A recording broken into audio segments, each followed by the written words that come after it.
भारत के missile man कहे जाने वाले अब्दुल कलाम की पुस्तक अग्नि की उड़ान का ये 6वां चैप्टर है। बाकी के चैप्टर्स को आप प्लेलिस्ट में जाकर सुन सकते हैं। तो आइए अब हम 6वें चैप्टर की शुरुआत करते हैं। इस समय तक भविष्य के उपग्रह प्रक्षेपण यान की कल्पना भी की जा चुकी थी। अंतरिक्ष तकनीक से होने वाले असीमित सामाजिक आर्थिक फायदों को स्वीकार करते हुए प्रोफेसर साराभाई ने सन 1969 में पूरी ऊर्जा और लगन के साथ देश में ही उपग्रह बनाने तथा उन्हें छोड़ने के लिए स्वदेशी तकनीक विकसित करने की क्षमता स्थापित करने का फैसला किया। SLV यानी उपग्रह प्रक्षेपण यानों एवं बड़े रॉकेटों को छोड़े जाने के लिए संभावित प्रक्षेपण केंद्र की स्थापना के उद्देश्य से उन्होंने स्वयं पूर्वी तटीय क्षेत्र का हवाई दौरा किया था।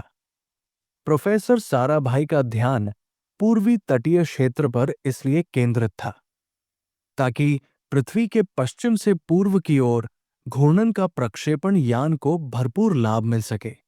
अंततः उन्होंने मद्रास से 100 किलोमीटर उत्तर में स्थित श्रीहरिकोटा को प्रक्षेपण स्थल के लिए चुना और फिर वही रॉकेट प्रक्षेपण केंद्र की स्थापना की गई। तटीय रेखा के साथ साथ अर्धचंद्राकार आकृति के इस द्वीप की अधिकतम चौड़ाई 8 किलोमीटर है। क्षेत्रफल के हिसाब से ये द्वीप मद्रास शहर जितना बड़ा है। इसकी पश्चिमी सीमा पर बकिंघम नहर एवं पुलिकट झील स्थित है। सन 1968 में हमने इंडियन रॉकेट सोसाइटी का गठन किया। इसके तत्काल बाद ही भारतीय अंतरिक्ष अनुसंधान समिति का भारतीय राष्ट्रीय विज्ञान अकादमी के तहत एक सलाहकार संस्था के रूप में पुनर्गठन किया गया और परमाणु ऊर्जा विभाग के अंतर्गत भारतीय अंतरिक्ष अनुसंधान संगठन इसरो की स्थापना की गई। इस संस्था का मुख्य कार्य देश में अंतरिक्ष विज्ञान के क्षेत्र में शोध करना तय पाया गया। भारतीय SLV के सपने को साकार करने के लिए प्रोफेसर साराभाई ने तब तक चुनिंदा लोगों की एक टीम पहले ही बना ली थी। मुझे इस परियोजना का नेतृत्व करने के लिए चुना गया था, इसलिए मैं अपने को बहुत ही सौभाग्यशाली मान रहा था। प्रोफेसर साराभाई ने मुझे इस LV के चौथे चरण का डिजाइन तैयार करने की अतिरिक्त जिम्मेदारी भी सौंपी। बाकी 3 चरणों के डिजाइन तैयार करने का कार्य डॉक्टर VR गवरीकर, AMR कुरुप तथा AE मुथुनायगम को सौंपा गया था। प्रोफेसर साराभाई को आखिर ऐसा क्या लगा कि उन्होंने हम कुछ लोगों को ही इस बड़े मिशन के लिए चुना। इसकी एक वजह हमारी व्यावसायिक पृष्ठभूमि हो सकती है। सम्मिश्रित ईंधन के क्षेत्र में डॉक्टर गवरीकर ने अद्वितीय कार्य किया था। AMR कुरुप ने ईंधन, प्रणोदन एवं ऊष्मा संबंधी तकनीक के लिए उत्कृष्ट प्रयोगशाला की स्थापना की थी। मुथुनायगम ने उच्च ऊर्जा वाले ईंधनों के क्षेत्र में महत्वपूर्ण कार्य करके अपने को योग्य सिद्ध किया था।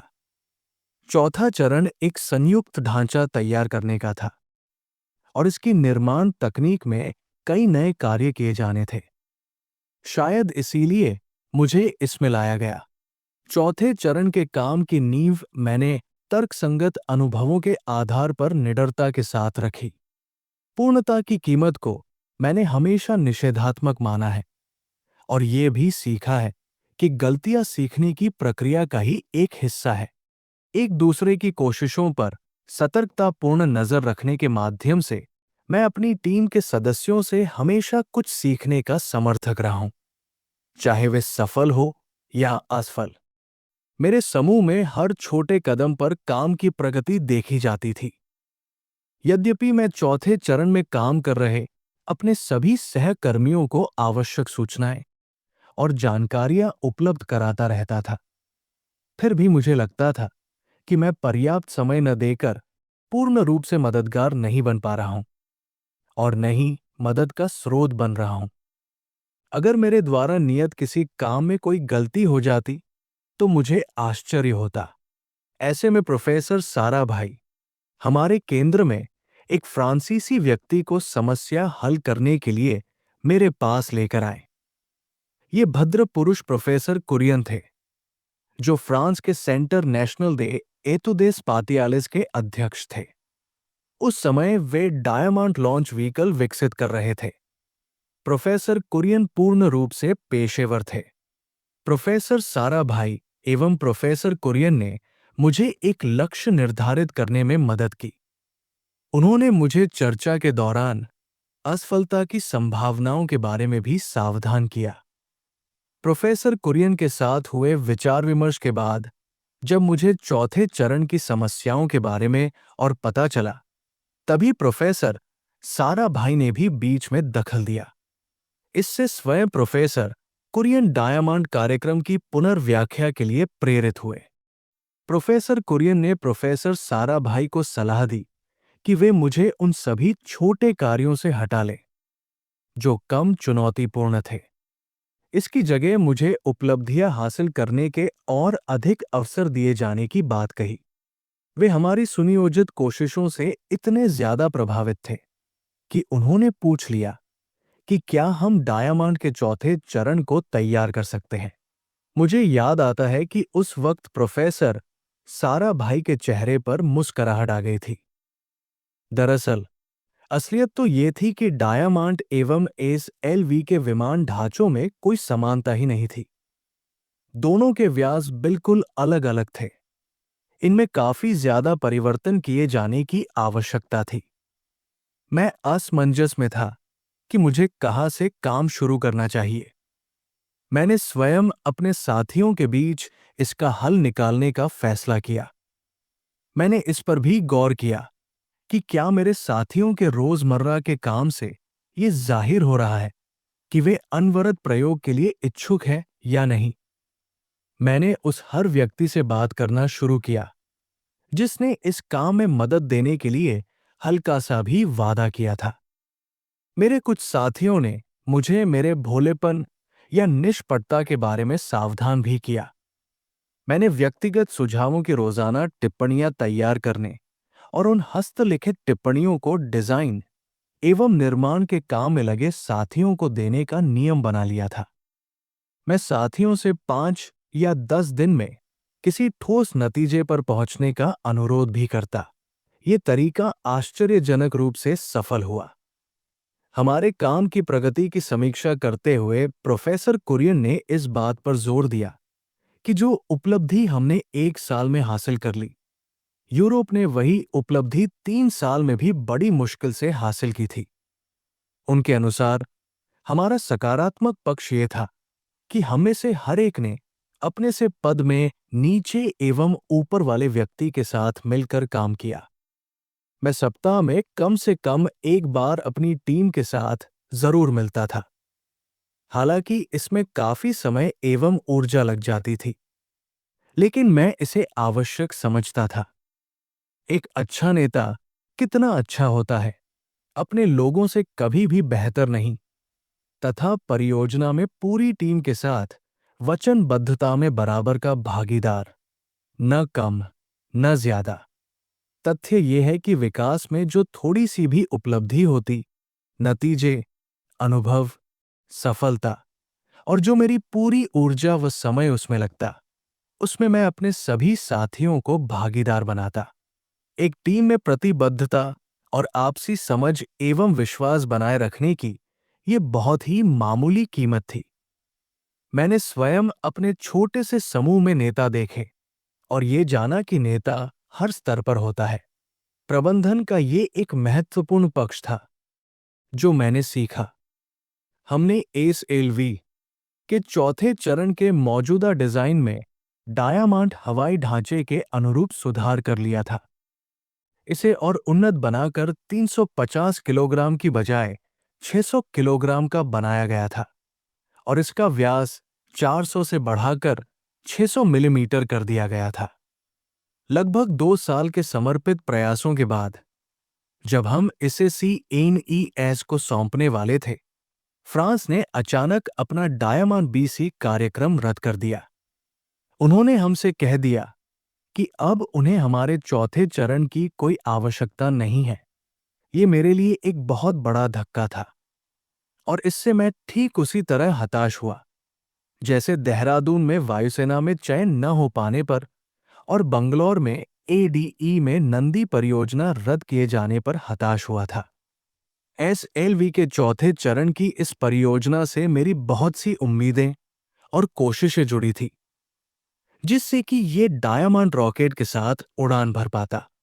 एसएलवी के बाकी 3 चरणों में, विशेष रूप से रॉकेट प्रणोदन के क्षेत्र में, अभी काफी काम होना बाकी था, जिसमें कम से कम 5 साल और लगने थे। हालांकि डायमंड प्रकरण से हुई हताशा से उबरने और उसे भूलने में मुझे अधिक समय नहीं लगा। फिर भी मुझे इस परियोजना पर काम करते हुए अत्यधिक आनंद आया। इसी बीच डायमंड से मेरे भीतर जो शून्य पैदा हो गया था, उसे राटो ने भर दिया। जब राटो परियोजना पर काम चल रहा था, तब एसएलवी परियोजना धीरे धीरे आकार लेने लगी थी। अब थुम्बा में एक प्रक्षेपण यान की सभी बड़ी प्रणालियां तैयार करने की क्षमता स्थापित हो चुकी थी। अपने विशिष्ट प्रयासों से वसंत गवरीकर, एम आर कुरुप एवं मुथुनायगम ने TRLS को रॉकेट विज्ञान के क्षेत्र में एक विशिष्ट स्थान दिला दिया था। टीम बनाने की कला में प्रोफेसर साराभाई एक विलक्षण उदाहरण थे। एक बार उन्हें एक ऐसे व्यक्ति को चुनना था जिसे एसएलवी के लिए दूर नियंत्रण प्रणाली विकसित करने का कार्य सौंपा जा सके। इस काम को बखूबी पूरा करने के लिए 2 सक्षम लोग थे। एक तो थे बहुत ही अनुभवी एवं विवेकशील UR राव और दूसरे थे अज्ञात प्रयोगकर्ता जी माधवन नायर। यद्यपि मैं जी माधवन नायर के समर्पण एवं योग्यताओं से काफी प्रभावित था, लेकिन मैं ये समझ नहीं पाया कि इतना अच्छा मौका उन्हें क्यों नहीं मिल पाया। प्रोफेसर साराभाई की एक यात्रा के दौरान माधवन नायर ने अपनी उन्नत एवं विश्वसनीय दूर नियंत्रण प्रणाली का प्रदर्शन करके दिखाया था। प्रोफेसर साराभाई ने माधवन नायर को शामिल करने के निर्णय में कोई समय नहीं लगाया। माधवन नायर न सिर्फ प्रोफेसर साराभाई की उम्मीदों पर खरे उतरे, बल्कि उससे भी कहीं आगे निकलकर दिखाया। बाद में वे पोलर सैटेलाइट लॉन्च व्हीकल परियोजना के निदेशक बने। एसएलवी और मिसाइलों को हम रिश्ते के भाई बहन कह सकते हैं। अवधारणा एवं उद्देश्य में ये एक दूसरे से बिल्कुल भिन्न है, लेकिन दोनों के उद्भव एवं विकास का मूल एक ही है, रॉकेट विज्ञान। DRDO ने हैदराबाद स्थित defence research and development laboratory में एक व्यापक मिसाइल विकास परियोजना पर काम शुरू किया था। इसमें जमीन से हवा में मार करने वाली मिसाइल के विकास पर जैसे जैसे काम बढ़ता गया, वैसे वैसे मिसाइल पैनल की होने वाली बैठकें भी और ज्यादा होने लगी। और इस प्रकार मेरे और ग्रुप कैप्टन नारायण के बीच निकटता भी बढ़ती चली गई। सन 1968 में प्रोफेसर साराभाई थुम्बा के दौरे पर आए। उन्हें नोज कॉन जेटिसनिंग मैकेनिज्म, रॉकेट के अग्रभाग को शेष ढांचे से नियंत्रित विस्फोट के माध्यम से अलग करने की प्रणाली का संचालन करके दिखाया जाना था। हमेशा की तरह हम सब अपने काम के नतीजों को प्रोफेसर साराभाई के साथ साझा करने के लिए उत्सुक थे। हमने प्रोफेसर साराभाई से अनुरोध किया कि वे औपचारिक रूप से इस तापीय प्रणाली को टाइमर के माध्यम से शुरू करें। प्रोफेसर साराभाई मुस्कुराए और बटन दबा दिया, लेकिन प्रणाली शुरू नहीं हुई। हम सब अवाक रह गए। मैंने प्रमोद काले की ओर देखा, जिसने टाइमर सर्किट को डिजाइन किया था और संचालन के लिए लगाया था। हम सारे लोग इस असफलता के कारणों का विश्लेषण करने में लग गए। हमने प्रोफेसर साराभाई से कुछ मिनट प्रतीक्षा करने का अनुरोध किया। फिर हमने टाइमर युक्ति को हटा दिया और तापीय प्रणाली को सीधे ही सर्किट से जोड़ दिया। प्रोफेसर साराभाई ने दोबारा बटन दबाया और तापीय प्रणाली शुरू हो गई। प्रोफेसर साराभाई ने काले एवं मुझे बधाई दी। लेकिन उनके हाव भाव से लग रहा था कि वे कुछ और सोच रहे हैं। हम अंदाज नहीं लगा पाए कि उनके दिमाग में क्या चल रहा था। लेकिन असमंजस की ये स्थिति बहुत लंबे समय तक नहीं रही। प्रोफेसर साराभाई के सचिव ने मुझे फोन कर रात के खाने के बाद महत्वपूर्ण बातचीत के लिए उनसे मिलने को कहा। Professor Sarabhai Kovalam palace hotel में ठहरे हुए थे। वे जब भी त्रिवेंद्र में होते, प्राय यही उनका घर होता था। इस तरह बुलाए जाने से मैं थोड़ा घबराया हुआ सा था। प्रोफेसर साराभाई ने मुझे गर्मजोशी के साथ बधाई दी। उन्होंने रॉकेट लॉन्चिंग स्टेशन, वहां की सुविधाओं जैसे launch pad, block house, radar, telemetry और दूसरी चीजों के बारे में बात की। उसके बाद वे उस घटना पर आए जो उस दिन सुबह घटित हुई थी। ये ठीक वही थी जिसका मुझे डर था। प्रोफेसर साराभाई ने यह निष्कर्ष नहीं निकाला था कि टाइमर में जो गड़बड़ी आ गई वो हमारे अपर्याप्त ज्ञान या कार्यकुशलता में कमी का नतीजा थी, या निर्देशन को लेकर लोगों में आपसी समझ नहीं बन पाई थी। बल्कि इसके बजाय उन्होंने मुझसे पूछा कि क्या हम ऐसा काम करने में अनुत्साहित होते हैं जिसमें कोई चुनौती नहीं हो। उन्होंने मुझसे ये देखने को भी कहा कि कहीं मेरे काम में संभवतः कोई ऐसी समस्या तो नहीं आ रही जिसके बारे में मुझे अभी तक मालूम नहीं है। अंत में वे मुख्य विषय पर आए। हमारे पास रॉकेट प्रणालियों तथा रॉकेट के विभिन्न चरणों को एक जगह व्यवस्थित करने के लिए कोई तंत्र नहीं है। विद्युत एवं यांत्रिकी के क्षेत्र से संबंधित महत्वपूर्ण कार्य तो रहे हैं, लेकिन समय और काल के संदर्भ में ये दोनों एक दूसरे से भिन्न हैं। इसके बाद प्रोफेसर साराभाई ने हमारे कार्यों को पुनर्मापित किया और सुबह ही रॉकेट इंजीनियरिंग सेक्शन बनाने का निर्णय लिया गया। गलतियों की वजह से देरी हो सकती है या व्यक्ति अथवा संस्थान को अपने लक्ष्य हासिल करने में बाधाएं आ सकती हैं। लेकिन प्रोफेसर साराभाई का मानना था कि गलतियां ही हमें अपने को सुधारने का अवसर प्रदान करती है और हमारे भीतर नए नए विचार जन्म लेते हैं। यहां उनका संकेत टाइमर सर्किट में आई गड़बड़ी को लेकर नहीं था, और कम से कम इस बारे में तो उन्होंने हम में से किसी को भी दोषी नहीं ठहराया।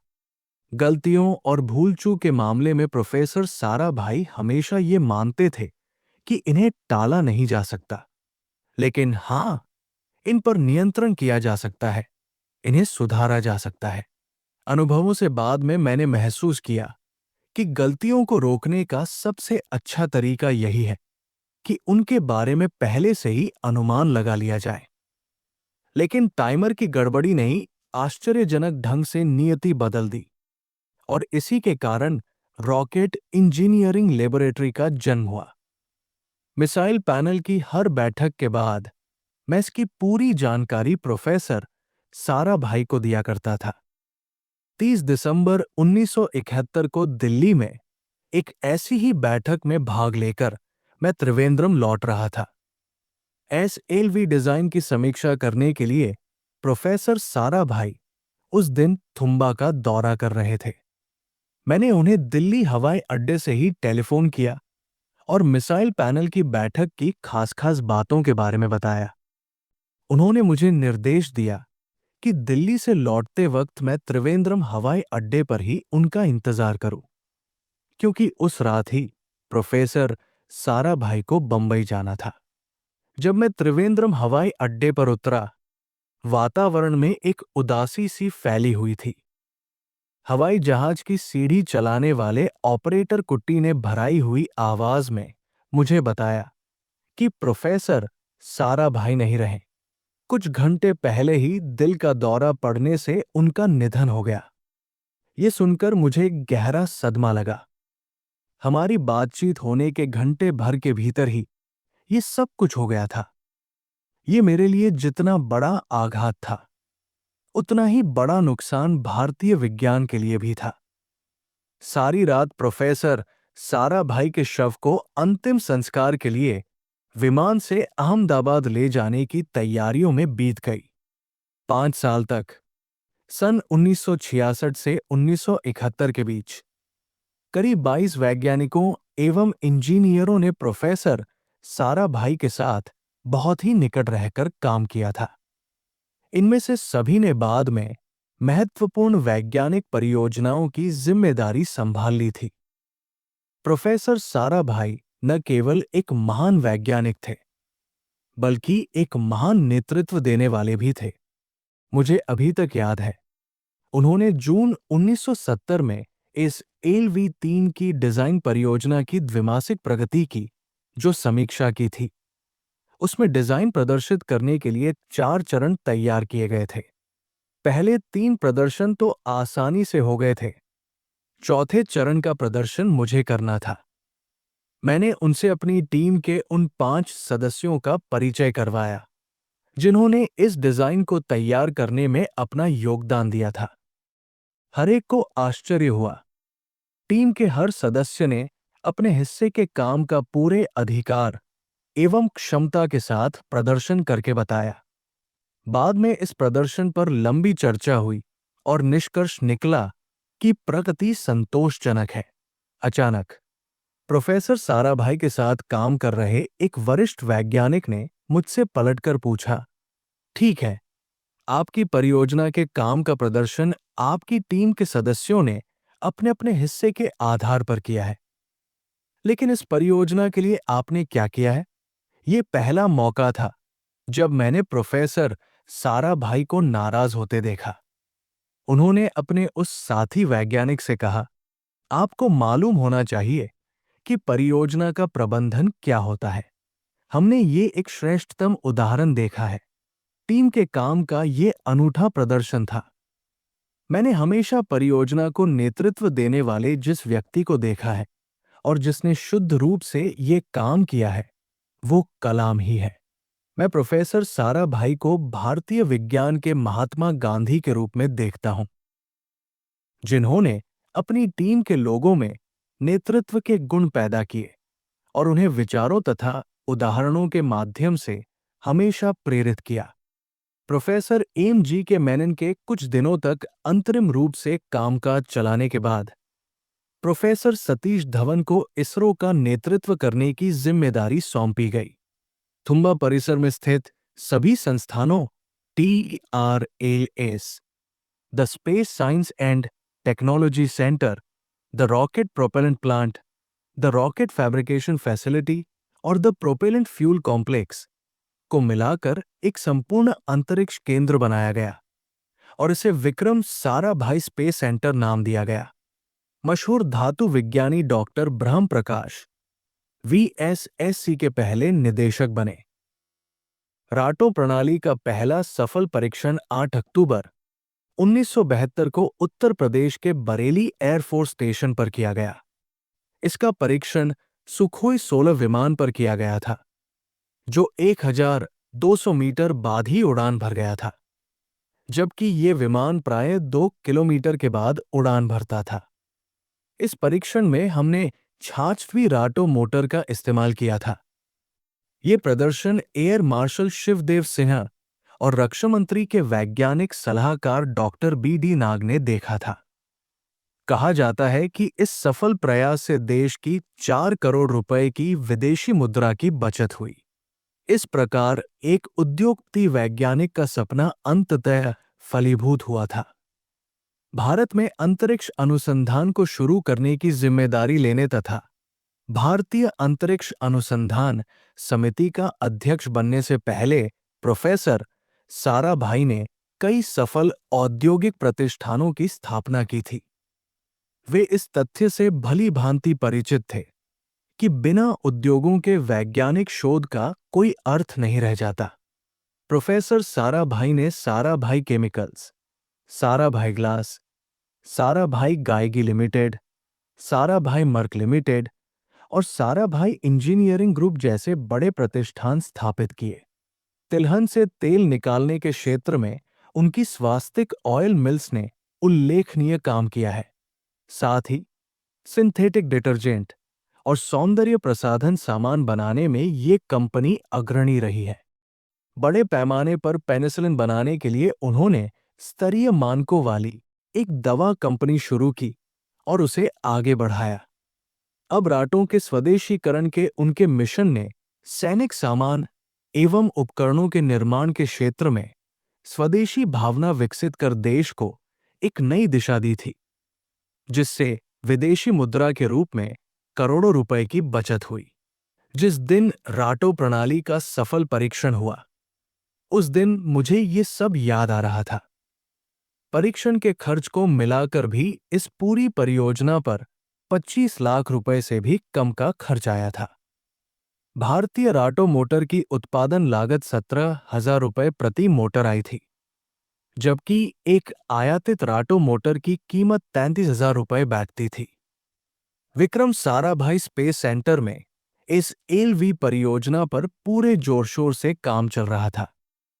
सारी उपप्रणालियां विकसित की जा चुकी थी, तकनीकों को समझकर उनका प्रयोग किया गया था, प्रक्रियाएं स्थापित हो चुकी थी, कार्यकेंद्र चुन लिए गए थे तथा कार्यक्रम तैयार किए जा चुके थे।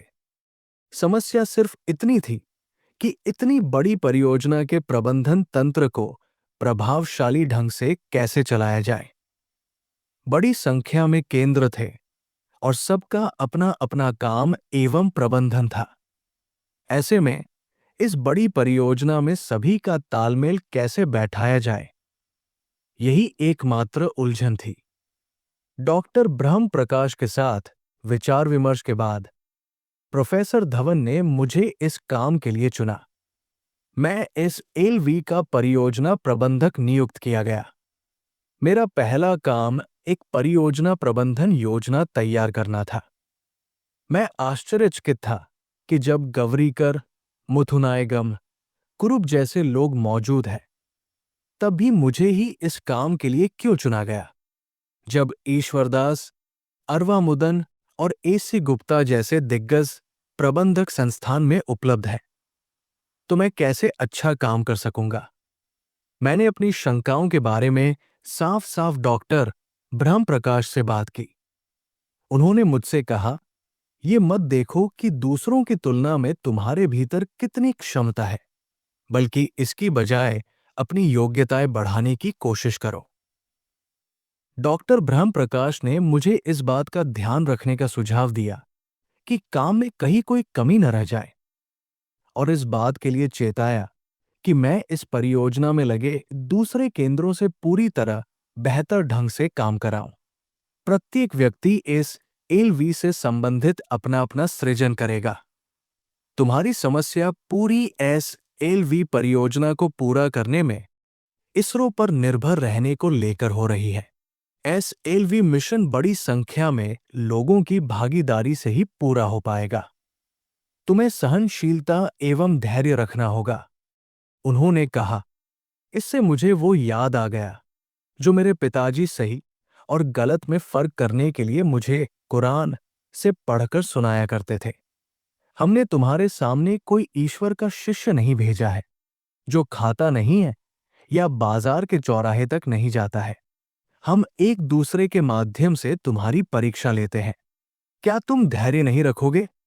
ऐसी स्थितियों में आने वाले विरोधाभासों के बारे में मैं अनजान नहीं था।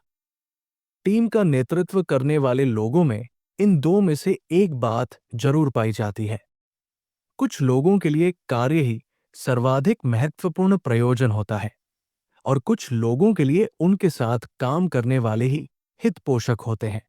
कुछ लोग ऐसे होते हैं जो या तो इन दोनों स्थितियों के बीच फंसे होते हैं या फिर इससे बाहर हो जाते हैं। मेरा काम ऐसे लोगों से बचाव करना या कहें उन्हें टालना था जो न तो काम में रुचि ले रहे थे न काम करने वाले लोगों में। मुझे लोगों को ऐसी स्थिति से बचाना था और ऐसा माहौल एवं परिस्थितियां तैयार करनी थी जिसमें कार्य और कार्यकर्ता दोनों साथ साथ रहें। मैंने अपनी टीम को एक समूह के रूप में तैयार किया जिसमें हर सदस्य अपने काम एवं अनुभव से दूसरे को समृद्ध करता, और इस तरह सब लोग खुशी खुशी मिलकर काम करते। एसएलवी परियोजना के प्राथमिक कार्यों में मानक SLV3 प्रणाली का डिजाइन तैयार करने, विकास करने तथा उसका संचालन करने का काम था, ताकि इससे 40 किलोग्राम भार के उपग्रह को 400 किलोमीटर की वृत्ताकार कक्षा में स्थापित करने का विशेष मिशन पूरा किया जा सके। पहले कदम के रूप में मैंने परियोजना के प्राथमिक लक्ष्यों को बड़े कार्यों में परिवर्तित किया। ऐसा ही एक बड़ा काम यान के 4 चरणों के लिए रॉकेट मोटर प्रणाली विकसित करने का था। इस काम के पूरा होने में जो गंभीर समस्याएं आ रही थी, वो 8.6 टन वजन की एक रॉकेट मोटर प्रणाली तैयार करने की थी। दूसरा काम यान के नियंत्रण एवं मार्गदर्शन को लेकर था। इसमें पहले, दूसरे और तीसरे चरण के लिए 3 तरह की नियंत्रण प्रणालियां शामिल थी: aerodynamic surface control, thrust vector control और रिएक्शन कंट्रोल। चौथे चरण के लिए स्पिन अप मैकेनिज्म थी। फिर भी दूसरा बड़ा काम श्रीहरिकोटा में यान प्रक्षेपण सुविधाएं विकसित करने का था। मार्च 1973 में सभी उड़ान परीक्षण 64 महीने के भीतर पूरा करने का लक्ष्य तय किया गया। मैंने नए नीतिगत फैसलों, स्वीकृत प्रबंधन योजना एवं परियोजना रिपोर्ट के दायरे में परियोजना शुरू करने की जिम्मेदारी संभाल ली। साथ ही परियोजना के बजट को भी ध्यान में रखा और उन अधिकारों को भी हाथ में लिया जो संस्थान के निदेशक डॉक्टर ब्रह्म प्रकाश ने मुझे दिए थे। डॉक्टर ब्रह्म प्रकाश ने 4 परियोजना सलाहकार समितियां बना दी थी। इन समितियों का काम कुछ विशिष्ट क्षेत्रों जैसे रॉकेट, मोटर सामान व निर्माण, नियंत्रण व मार्गदर्शन, इलेक्ट्रॉनिक्स व प्रक्षेपण आदि में मुझे सलाह देने का था। विलक्षण वैज्ञानिकों DS Rane, मुथुनायगम, TS Prahlad, AR आचार्य, SC गुप्ता और CL अंबाराव के मार्गदर्शन को लेकर मैं पूरी तरह आश्वस्त था। परियोजना का काम शुरू करने के लिए हमने 3 समूह बनाए। पहला, कार्यक्रम प्रबंधन समूह। दूसरा, एकीकरण एवं उड़ान परीक्षण समूह। और तीसरा, उप प्रणालियां विकसित करने के लिए समूह। पहले समूह को SLV3 से संबंधित सारे प्रशासनिक मामले देखने की जिम्मेदारी सौंपी गई। परियोजना प्रबंधन में प्रशासन, योजना एवं मूल्यांकन, उप प्रणालियों का विनिर्देशन, सामान, निर्माण, गुणवत्ता निर्धारण और नियंत्रण भी शामिल था। एकीकरण एवं उड़ान परीक्षण समूह को SLV3 के एकीकरण और उड़ान परीक्षण के लिए जरूरी सुविधाएं विकसित करने का काम दिया गया था। साथ ही इस समूह से यान की यांत्रिकीय और वायुगतिकीय समस्याओं सहित यान के बारे में एक विश्लेषण भी तैयार करने को कहा गया था। तीसरे यानी उपप्रणालियां विकसित करने वाले समूह को VSSC के विभिन्न डिवीजनों के बीच तालमेल स्थापित करने की जिम्मेदारी दी गई। साथ ही विभिन्न उपप्रणालियों के विकास में आने वाली तकनीकी दिक्कतों को इन डिवीजनों में उपलब्ध प्रतिभावान लोगों की मदद से दूर करने का भी काम इस समूह को सौंपा गया। SLV3 परियोजना के लिए मैंने 275 इंजीनियरों और वैज्ञानिकों की जरूरत बताई थी, लेकिन इनमें से मुझे सिर्फ 50 ही मिल पाए। अगर मैंने इतनी ज्यादा कोशिशें नहीं की होती तो परियोजना शुरू नहीं हो पाती। कुछ नौजवान इंजीनियरों जैसे MS आरदेव, Madhavan Nair, S Srinivasan, US Singh, Soundararajan, Abdul मजीद, वेद प्रकाश संडलास, नंबूदरी, शशि कुमार एवं शिवथानु पिल्ले ने काम को तेजी से और दक्षतापूर्वक करने के लिए खुद ही अपने बुनियादी नियम बनाए तथा व्यक्तिगत स्तर पर और टीम के स्तर पर अनूठे परिणाम दिए। ये लोग अपनी सफलता का जश्न एक साथ ही मनाते थे, आपस में एक दूसरे की तारीफ करके। इससे एक अच्छी नैतिकता विकसित हुई, जिससे सदमों से उबरने में मदद मिलती और घंटों के तनाव भरे काम के बाद व्यक्ति खुद को सहज महसूस करता। SLV-3 परियोजना टीम का हर सदस्य अपने क्षेत्र में विशेषज्ञ था। इसलिए ये स्वाभाविक ही था कि हर सदस्य अपनी आजादी की कीमत को भी समझता था। ऐसे विशेषज्ञों के काम के प्रबंधन में टीम के नेता को बहुत ही संतुलित होकर चलना पड़ता था। सदस्यों के काम में नियमित रूप से सक्रिय रुचि बनाए रखना जरूरी था और दूसरी ओर सदस्यों में विश्वास बनाए रखने की भी जिम्मेदारी थी ताकि वे अपनी भूमिका निभा सकें। इसके लिए उनकी स्वायत्तता की आवश्यकता को भी पूरा करना होता था। अगर टीम का नेता नियमित रूप से काम में सक्रिय रुचि बनाए रखे तो वो दखल देने जैसा लगता है, और अगर वो स्वायत्तता देने की अवधारणा पर चले तो इससे आभास होता है कि वह जिम्मेदारियों से भाग रहा है या फिर रुचि नहीं ले रहा है। आज इस LV-3 की टीम के सदस्य देश के सर्वाधिक प्रतिष्ठित वैज्ञानिक कार्यक्रमों का नेतृत्व कर रहे हैं। MSR देव ASLV परियोजना के प्रमुख बने। माधवन नायर PSLV परियोजना के मुखिया है और संडलास एवं शिवथानु पिल्ले DRDO मुख्यालय में मुख्य नियंत्रक है। इनमें से हर व्यक्ति अपने कठोर परिश्रम और दृढ़ इच्छा शक्ति से ही शीर्ष पर पहुंच पाया है। वास्तव में ये एक विलक्षण टीम थी। और इसी के साथ हमारा रोमांचक 6वां चैप्टर खत्म होता है। 7वें चैप्टर का लिंक डिस्क्रिप्शन में दिया गया है। जाएं, देखें और ज्ञान की इस यात्रा को आगे बढ़ाएं। अब आपकी बारी। ये वीडियो कैसा लगा? अपने विचार कमेंट बॉक्स में जरूर साझा करें। अगर कहानी ने आपका दिल छू लिया हो तो लाइक करना भूलें। धन्यवाद।